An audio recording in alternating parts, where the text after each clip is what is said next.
Pada tahun 1946, seorang pemuda Badui atau Badawi atau Baduin, yakni sebuah suku pengembara yang ada di Jazirah Arab, sedang menggembalakan domba di pemukiman dekat Laut Mati. Suatu saat salah satu dombanya secara tidak sengaja masuk ke dalam gua bernama Gua Kumran dan tidak mau keluar. Pemuda itu kemudian melempar batu ke dalam gua agar dombanya keluar. Tetapi terdengar suara benturan sesuatu seperti dolium atau bejana dari dalam gua ketika batu itu dilempar. Si pemuda lalu masuk ke dalam gua dan menemukan penemuan arkeologi terbesar abad ke-20. Di dalam bejana atau tembikar besar ini berisi manuskrip Alkitab dalam bahasa Ibrani paling awal di dunia. Selain itu, juga terdapat beberapa nubuatan tentang akhir dunia dan juru selamat. Belakangan para arkeolog dan pemburu harta karun terus menemukan 800 hingga 900 fragmen di gulungan kitab di puluhan gua lainnya di daerah itu. Kitab-kitab itu kemudian disebut gulungan-gulungan kitab Laut Mati. Menurut arkeolog, gulungan-gulungan ini dibuat sekitar 200 hingga 400 sebelum Masehi. Beberapa di antaranya terbuat dari papirus, kulit domba, bahkan ada yang terbuat dari kepingan perunggu. Diyakini orang-orang dahulu secara sengaja dan hati-hati menyembunyikan gulungan-gulungan tersebut di dalam gua itu. Pertanyaannya, untuk membuat gulungan semacam itu dibutuhkan biaya yang tidak sedikit pada lebih dari 2000 tahun silam kala itu. Lantas mengapa orang-orang dahulu menyembunyikan gulungan tersebut di gua-gua terpencil? Terkait ini, nanti akan kita kupas bersama. Topik yang kita bahas hari ini bukanlah gulungan kitab Laut Mati, tetapi sebuah buku terlarang yang terkandung di dalamnya, yakni The Book of Enoch atau Kitab Henokh. Yang digambarkan dalam kitab Henokh ini sepertinya tentang asal-usul manusia yang tidak lazim. Kitab ini menceritakan tentang Henokh, patriark ketujuh dalam kitab Kejadian, yang merupakan kakek buyut Nuh. Sebelum kejadian air bah, Tuhan mengutus 200 malaikat menjaga ke bumi untuk menjaga umat manusia. Apakah para malaikat penjaga ini sebenarnya menjaga tahanan seperti di sel penjara atau melindungi umat manusia? Tidak ada penjelasan rinci dalam kitab Henokh. Tapi karena itu, banyak orang percaya bahwa kita, umat manusia, sengaja dikurung di bumi oleh Tuhan, sama seperti kita yang memperlakukan Artificial Intelligence AI atau kecerdasan buatan manusia. Kita menginginkan robot AI manusia memiliki kesadaran seperti kita, tetapi pada saat yang sama kita juga sangat berhati-hati dan merasa ngeri karena takut akan mencelakakan diri kita. Jika Tuhan benar-benar menjadikan kita manusia, apakah Tuhan juga memiliki pemikiran yang sama seperti kita? Jadi untuk menghindari hal-hal yang tak diinginkan, Tuhan mengurung kita di bumi dan mengutus malaikat penjaga untuk memantau kita. Menariknya, menurut kitab Henokh, para malaikat penjaga ini belakangan tidak hanya memantau manusia, tetapi juga mulai terobsesi atau terpikat dengan manusia kaum wanita. Mereka mulai berhubungan dengan manusia kaum wanita. Anak-anak yang lahir dari mereka dan manusia kemudian disebut Nephilim. Setelah itu malaikat penjaga menjadi malaikat yang merosot dan bahkan para malaikat yang jatuh merosot ini mulai mengajarkan pengetahuan kepada manusia. Adapun pengetahuan apa saja yang diajarkan malaikat nanti akan kita bahas secara detail berdasarkan catatannya di kitab Henokh. Para Nephilim ini digambarkan sebagai makhluk atau manusia raksasa. Mereka mengancam dan menjarah manusia. Oleh karena itu Tuhan pun sangat marah dengan perilaku para penjaga utusannya, kemudian mengurung mereka di neraka. Sementara itu Henokh menjadi perantara antara Tuhan dengan penjaga yang dipenjara. Buku ini menjelaskan tentang Henokh yang melakukan perjalanan antar langit dan bumi sebagai perantara, terbang bersama para dewa, dan menyaksikan sungai, gunung, dan ujung bumi. Tetapi pada akhirnya, meskipun Tuhan turun tangan, namun malaikat tetap memutuskan bahwa manusia di bumi harus dihukum dengan hukuman berupa banjir. Sedangkan para penjaga terkurung abadi di neraka, tetapi Henokh dibawa ke surga oleh kereta perang para dewa yang menerobos kobaran api. Untuk diketahui, Nephilim adalah orang-orang yang dilahirkan dari hasil perkawinan ketika anak-anak Tuhan menghampiri anak-anak perempuan manusia sebelum terjadinya air bah raksasa menurut catatan Alkitab Ibrani dan Perjanjian Lama di Alkitab Kristen. Anehnya mengapa kereta perang pradewa itu terbang ke surga seperti roket yang terbakar? Benarkah pradewa itu adalah bangsa Nibiru yang sangat cerdas seperti yang dikatakan dalam buku The Old Chronicles? Siapa yang menulis kitab Henok? Meskipun sekarang para ahli masih tidak dapat menemukan versi asli dari buku Henok ini, buku ini mungkin adalah buku paling awal sejak diturunkan umat manusia, dan mungkin merupakan catatan sebenarnya tentang asal-usul manusia. Namun isi buku ini sengaja disembunyikan lebih dari 2000 tahun yang lalu. Sekitar 400 sebelum Masehi, kelompok Kristen awal di Roma bermaksud mengintegrasikan semua konten dari semua agama ke dalam satu Alkitab. Awalnya ini merupakan hal yang baik, namun muncul pertanyaan, konten mana saja yang harus dimasukkan ke dalam kitab dari sekian banyaknya agama di dunia? Standar penilaian mereka tidaklah seperti arkeolog, tetapi mencari sejarah yang sebenarnya. Maka hanya ada satu kriteria penilaian mereka, yaitu kekudusan. Selama itu hal-hal yang najis semuanya dihapus, seperti misalnya setan di kitab Henok, malaikat jatuh merosot dan keturunan malaikat jatuh, yakni Nephilim, karena ini semua adalah penghinaan terhadap Tuhan. Jadi mereka mengkategorikan buku Henok sebagai buku terlarang dan bahkan menyatakan secara langsung bahwa generasi mendatang tidak akan pernah bisa melihat buku yang sebenarnya lagi. Untungnya gereja Ethiopia semasa awal memberikan kebijakan, yakni menyimpan satu-satunya salinan Henok, yakni buku Henok Ethiopia. Kabar ini baru sampai ke Inggris pada abad ke-17. Kemudian pada tahun 1373, penjelajah Afrika James Ross membawa salinan dokumen tersebut kembali ke Inggris. Tak lama kemudian, beberapa manuskrip yang ditulis dalam bahasa Latin mulai beredar di kalangan masyarakat, dan kitab Henok yang telah disembunyikan selama lebih dari 1000 tahun akhirnya muncul kembali di dunia. Jadi ini mungkin jawaban dari gulungan kitab Laut Mati yang tersembunyi seperti yang disebutkan di awal video. Garis waktunya juga sangat cocok, sekitar 200 hingga 400 sebelum Masehi. Wilayah Laut Mati pada waktu itu bukanlah wilayah Israel dan Yordania, melainkan wilayah Republik Romawi. Jadi bisa dibayangkan bahwa setelah sejumlah besar buku yang diturunkan dari zaman kuno itu dilarang, sekelompok orang yang benar-benar saleh sengaja menyimpannya di gua-gua di sekitar Laut Mati. Tetapi mengapa di Laut Mati? Dan mengapa Alkitab paling awal ditulis dalam bahasa Ibrani? Bahasa Ibrani adalah bahasa kuno dari cabang Semit di Timur Dekat.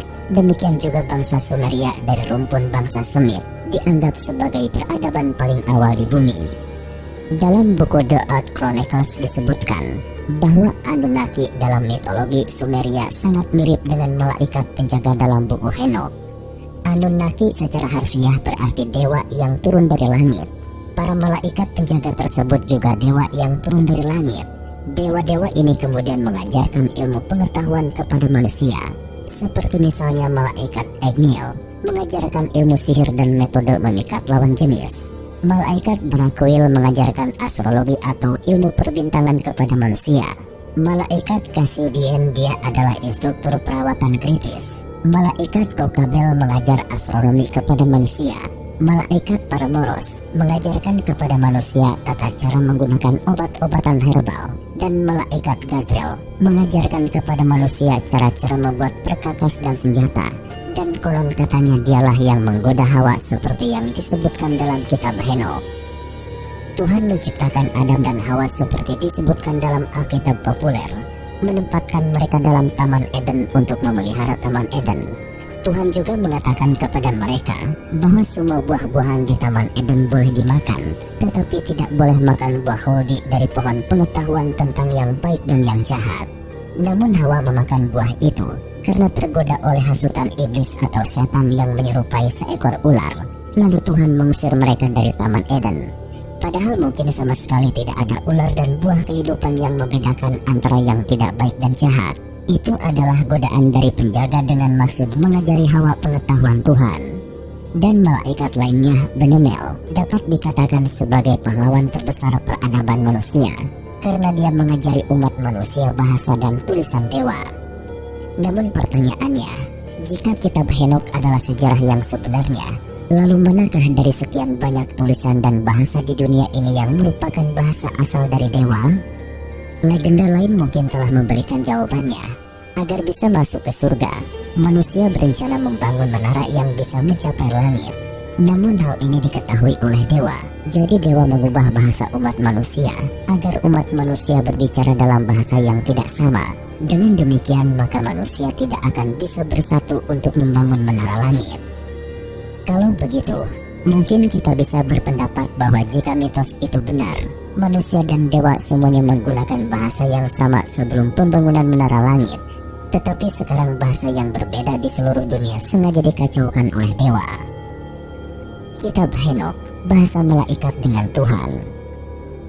Yang menarik adalah bahwa dalam kehidupan nyata pada abad ke-16, Dr. John Dee di Inggris mengatakan bahwa dia tiba-tiba menerima pesan dari malaikat pada suatu hari di tahun 1581. Pesan itu menggunakan bahasa malaikat yang mencakup teks, tata bahasa eksklusif. Mereka menyebut bahasa ini sebagai Enochian, yaitu bahasa yang digunakan para malaikat untuk berkomunikasi dengan Tuhan. Dr. John Dee 1527 hingga 1609 adalah seorang okultis, ahli matematika, astronomer dan astrologer yang hidup di London Barat selama hidupnya. Dia adalah seorang yang terpelajar yang studi di St. John's College, Cambridge, yang secara kebetulan diterima ke dalam lingkaran kekuasaan para elit yang berpengaruh dan berperan sebagai ilmuwan penasehat bagi Ratu Elizabeth I kala itu. Dia juga merupakan orang yang berhubungan dengan penyebutan istilah British Empire. Selama periode awal dari hidupnya, Dee memiliki sedikit keterkaitan terhadap hal-hal supranatural. Belakangan dia terobsesi dengan sains dan memulai berbagai eksperimen yang berhubungan dengan okultisme. Dee mencari cara untuk menemukan pengetahuan tentang hal-hal spiritual yang hilang dan mengembalikan ilmu yang dia yakini tersembunyi di buku-buku zaman kuno. Di antara salah satu buku tersebut adalah The Book of Enoch, yang dia terima sebagai buku yang menggambarkan sistem magis yang digunakan oleh para tokoh di Alkitab. Alfabet Enochian ditemukan oleh Dr. John Dee dan Edward Kelly selama Socrates Sessions, atau meramal masa depan dengan bola atau permukaan kaca, ketika berbagai teks dan tabel diterima dari malaikat. Ini adalah cermin atau obsidian Dr. Dee saat ini disimpan di British Museum. Dan seperti inilah yang dikatakan Dr. Dee tentang teks malaikat itu. Teks-teks itu dicatat dalam buku catatan Dr. Dee. Menurut Dee, teks-teks ini bukan hanya teks malaikat, tetapi yang paling penting adalah malaikat itu juga mengatakan kepadanya bahwa teks-teks ini adalah bahasa mantra dan sihir yang sebenarnya. Mereka yang benar-benar memahami isi teks ini dapat mengubah struktur politik Eropa dan mengetahui datangnya bencana. Terakhir yang paling menakjubkan adalah di awal abad ke-17, kerajaan Inggris ternyata benar-benar mulai berkembang pesat di dunia. Menurut Anda, apakah ini kebetulan atau apakah mereka benar-benar menggunakan sihir? Ada yang mengatakan bahwa teks-teks itu sangat mirip dengan bahasa Inggris dan tidak layak untuk dipercaya. Sementara orang-orang yang mempercayainya, seperti satanisme, menganggapnya sebagai kebenaran. Para penganut ini menggunakan bahasa Enochian dalam ritual mereka. Belakangan terjadi sesuatu yang aneh. Sebagian dari teks malaikat dalam buku catatan Dr. Dee tiba-tiba hilang. Dan bahkan ada yang menduga bahwa teks yang beredar di pasaran saat ini sama sekali bukanlah bahasa Henokh Dr. Dee, karena bahasa Enochian yang sebenarnya telah lama disembunyikan. Anunnaki. Dalam legenda Anunnaki kuno, mereka sama dengan yang ada di kitab Henokh. Dewa-dewa ini menciptakan manusia paling awal, Lulu, kemudian mengajarkan bahasa manusia, astronomi, dan berbagai ilmu pengetahuan.